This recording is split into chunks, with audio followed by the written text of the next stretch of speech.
नमस्कार, आप देख रहे हैं द मूक नायक और मैं हूं आपके साथ अंकित पचौरी।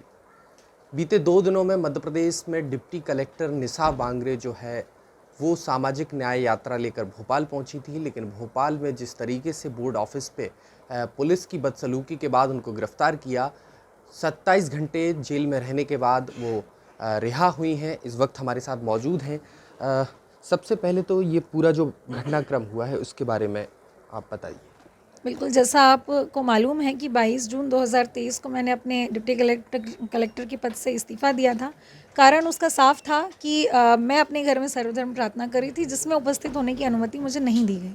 तो जब हम अपने संवैधानिक अधिकारों की रक्षा संवैधानिक अधिकारों को खुद नहीं प्राप्त कर सकते, तो फिर मुझे लगता है अधिकारी पद में रहने से कोई मतलब नहीं था। मैंने अपना इस्तीफ़ा दिया। 3 महीने से ज़्यादा हो गया, सरकार ने उसको स्वीकार नहीं किया। हमने निवेदन भी किया, नहीं किया, तो फिर हमें मजबूरी में सड़कों पर उतर के जो है न्याय यात्रा प्रारंभ करनी पड़ी। सैकड़ों किलोमीटर चल के 200 किलोमीटर से ज़्यादा पैदल चल के मैं यहाँ तक पहुँची। जैसे ही मैं अम्बेडकर चौक बोर्ड ऑफिस में पहुँची तो आप देख सकते हैं कि न्याय यात्रा को रोका गया पुलिस के द्वारा। जिस बर्बरता के साथ बाबा साहब की मूर्ति के आगे मेरे कपड़े फाड़ने का काम किया गया, पुलिस महिला के द्वारा बाबा साहब की मूर्ति को तोड़ने का काम किया गया, तो ये किस तरह की बर्बरता और दुर्व्यवहार इस तरह हमारे साथ किया गया जैसे हम अपराधी और आतंकवादी हैं।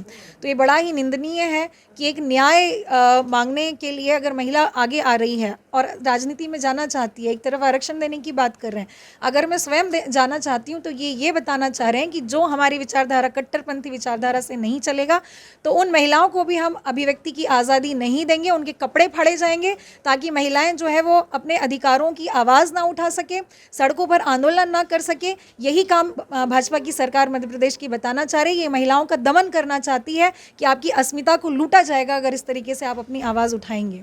जिन धाराओं में पुलिस ने आप पर मामला दर्ज किया, 151, 107 और 116, बड़ी छोटी सी धारा हैं, तुरंत मुचलके पर जमानत मिल जाती। क्या कारण रहा बाकी के लोग जो आपके समर्थक पुलिस ने गिरफ्तार किए थे उनको जमानत मिली, आपको जमानत नहीं मिल पाई? देखिए, ये भोपाल पुलिस की बड़ा दुर्भाग्यपूर्ण बात है कि वो मुझसे ये लिखवाना चाहते थे कि मैं रोड पर बैठकर यातायात बाधित कर रही थी, इसीलिए उन्होंने मुझे पकड़ा।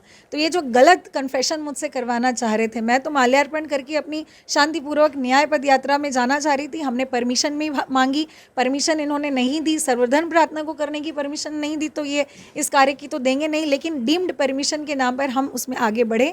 फिर इन्होंने रोकने का काम किया और आप देख सकते हैं कि किस तरह की घटना फिर वहाँ पर हुई। तो मुझे लगता है कि ये जो है पुलिस, भोपाल की पुलिस है, ये इतनी अमानवीय हो चुकी है, इनमें कोई मानवता बची नहीं है कि महिलाओं की अस्मिता को वो लूटने का काम कर रही हैं।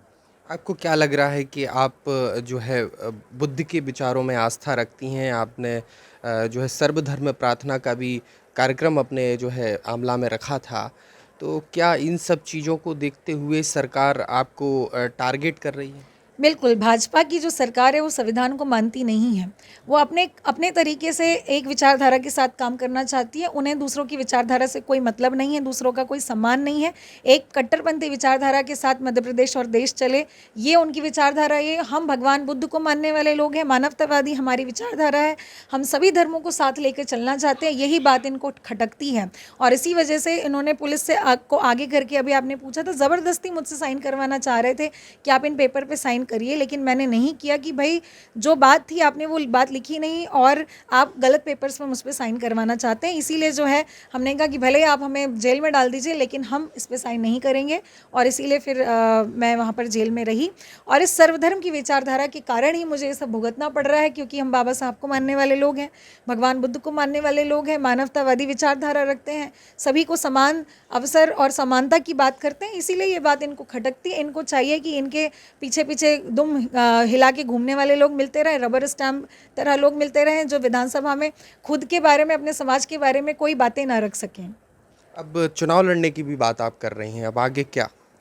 अभी तो हाई कोर्ट में हियरिंग है, कल उसमें मालूम चलेगा त्यागपत्र का क्या होता है। चुनाव लड़ना मेरा उद्देश्य नहीं रहा, कभी भी किसी पद को पाने का नहीं रहा। कलेक्टर बनते, उससे बड़ा पद इस देश के अंदर क्या माना जाता है। नेता भी अपने बच्चे को कलेक्टर बनाना चाहते हैं, लेकिन पद की लालसा और सुख भोगने का मेरा उद्देश्य कभी भी नहीं रहा। इसीलिए मेरा उद्देश्य ये भी नहीं है कि मैं सिर्फ चुनाव लड़ूँ। हमारा उद्देश्य है कि लोकतंत्र की रक्षा करना, हम लोकतंत्र के प्रहरी बने रहें, संविधान की हम रक्षा करें, यही हमारा उद्देश्य है और इसी को ध्यान में रखते हुए आगे कदम उठाएंगे। अगर त्यागपत्र मंजूर होता है तो चुनाव लड़ेंगे, विधानसभा में अपनी बात रखेंगे, पंक्ति के अंतिम व्यक्ति को न्याय दिलाने की बात करेंगे, नहीं तो हम दूसरे तरीके से भी कर सकते हैं। तो ये थी हमारे साथ डिप्टी कलेक्टर निशा बांगरे, जो साफ तौर पर सरकार पर आरोप लगा रही हैं कि इस्तीफा तो मंजूर सरकार ने नहीं किया है, लेकिन इसके बाद भी वो अपनी लड़ाई जारी रखेंगी। द मूक नाइट के लिए भोपाल से अंकित पचौरी।